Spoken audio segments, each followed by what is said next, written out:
Está começando agora o IPOcast, o podcast do IPO Brasil.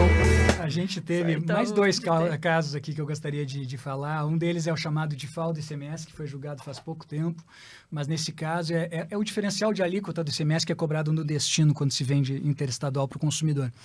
Mas o interessante aí foi muito mais um aspecto de gestão, porque a gente, escritórios de direito tributário normalmente endossam a tese A ou B e passam a encampá-las, né?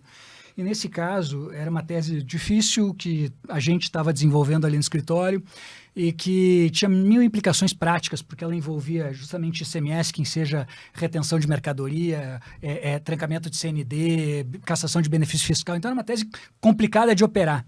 Mesmo assim, o meu sócio queria muito e eu disse, olha, cara, eu acho que a gente vai perder na primeira e na segunda instância, mas no Supremo, eu estou lá há tanto tempo advogando no Supremo que eu acho que faz a cabeça deles esse argumento, né, que é um argumento de necessidade de lei complementar.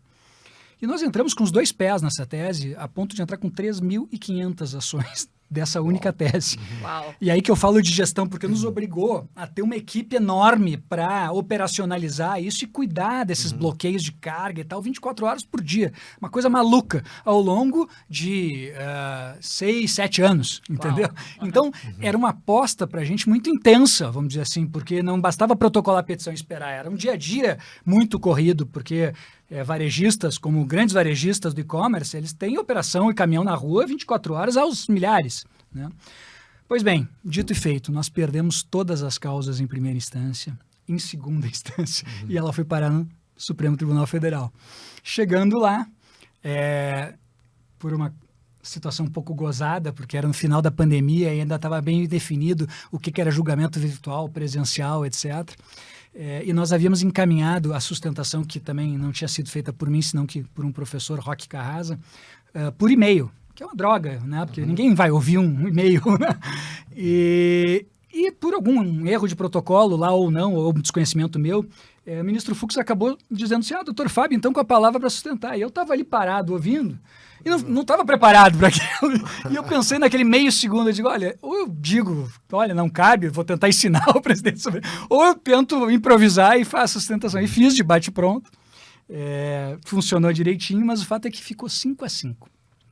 Empatados, com o voto de Minerva a ser dado pela ministra Rosa Weber.